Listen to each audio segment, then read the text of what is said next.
Geometry Dash has levels to it, both in the literal sense and in terms of the skill brackets that every player falls into. My name is Nimpop, and in this video, we're going to be going over the 7 levels of Geometry Dash player. Starting with level 1, Beginner.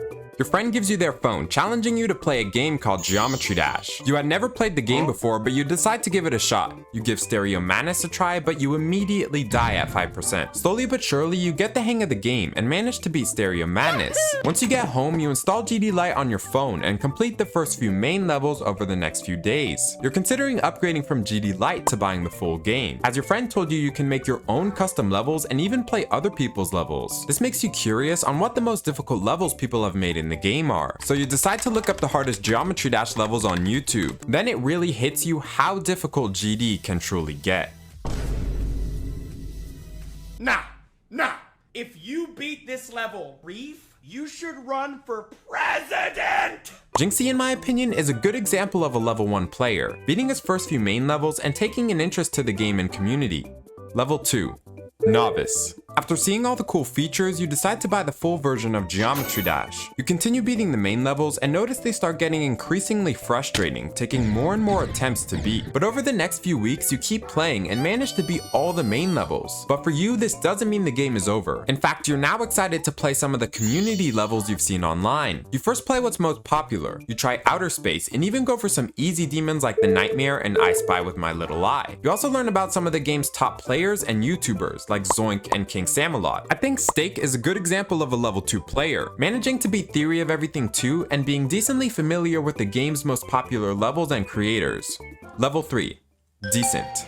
You now officially consider yourself a Geometry Dash player. You're telling all your friends about the game, and your YouTube feed starts to push you more Geometry Dash creators like Eric Van Wilderman, Vortrox, and a really goated YouTuber named Nimpop. You're now able to beat medium demons with enough practice, so you finally complete Skeletal Shenanigans after being mesmerized by how impressive the decoration looked compared to the main levels. This looks so awesome. You try out more of Geometry Dash's features like the gauntlets, which you have some fun playing. You then try the map packs and quickly find out they're complete garbage. You then take on your first hard demon like the legendary level 9 circles. It's a challenge, but after a couple thousand attempts, you finally beat it. An example of a decent player would be 8-Bit Ryan, beating a few medium demons pretty fast in early 2.2. Geometry Dash is quickly becoming one of your favorite games at this point, but you feel like you could use some upgrades to your setup to improve your skill to the next level.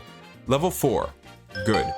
For the mobile players, this is the point where most of you probably make the upgrade to play on PC to reduce your input delay. On top of that, you decide you want to level up your peripherals to push your skill even higher. So you beg your parents to buy you a Seo device and a 144Hz monitor for your birthday. After plugging them into your setup, it hits you how much of a difference it makes in your gameplay. Finally, you discover the last piece of the puzzle, which is thankfully free this time, that being the Geode mod loader. You install mods like Eclipse to practice levels with no clip limits and start position switchers, and you also install Globe mod to play online with your friends. All these upgrades and mods help you beat your first insane demon like Windy Landscape or Supersonic way faster than you would have normally. After this, you're now ready to take on the hardest difficulty in the entirety of Geometry Dash, your first extreme demon. You go for an easy one like Accu or Cataclysm, and it ends up being your first time taking over 10,000 attempts to beat a level. But after a long struggle, you manage to beat your first extreme demon.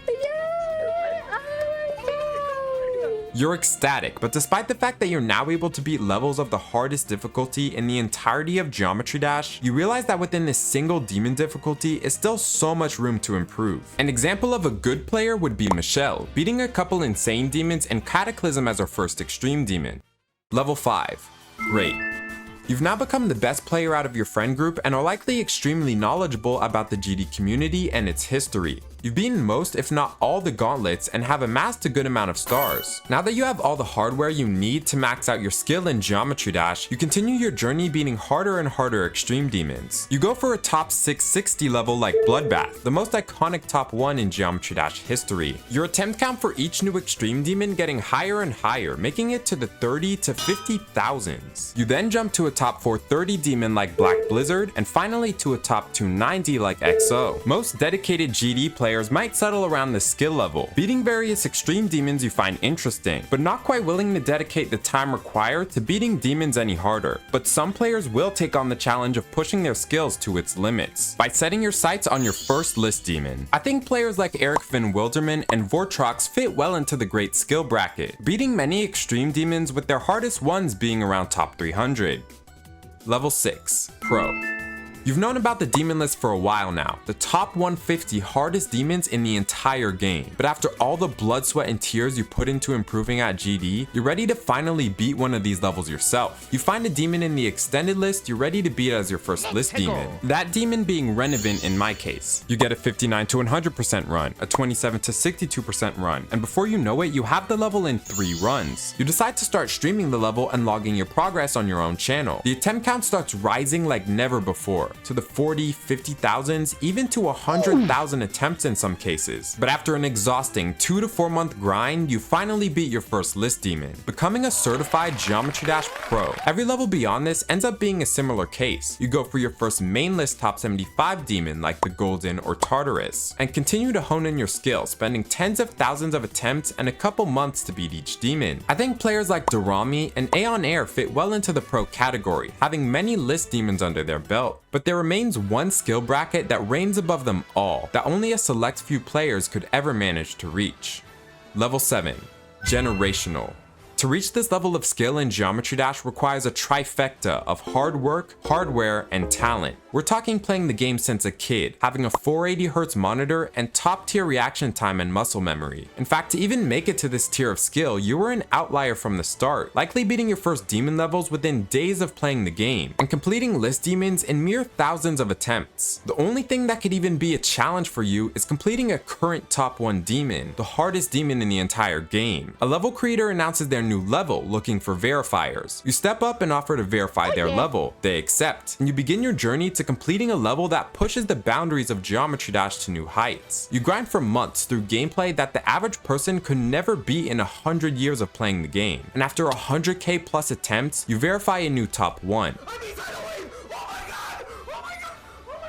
You become a legend in the community, your presence and skill impossible to ignore. You become solidified in Geometry Dash history as a generational player. Prime examples of generational players are of course Zoink, W Popoff, Trick, and even players like Riot for his time period. Which brings me to an important point when trying to classify players. Certain players may be considered in categories above what they would generally be assigned to based on their hardest levels completed. Some good examples are Max Dash, a legend of the GD mobile community who could be considered a generational player despite never beating a top 1, due to the fact that he managed to beat the top 22 demon Firework on mobile, making the completion much more difficult. Or Keelancraft, who at only 8 years old is managing to beat top 500 levels like Auditory Breaker, an insane achievement for such a young age. And the most obvious factor being time. Players like Riot or N-Swish were without a doubt generational players for their time period. However, due to the rising skill ceiling over time, their achievements are not considered nearly as impressive today as they were back then, which is why you should use a bit of nuance when trying to classify your own or someone else's skill. That's the 7 levels of Geometry Dash player. Which skill level do you think you belong to? Let me know in the comments below.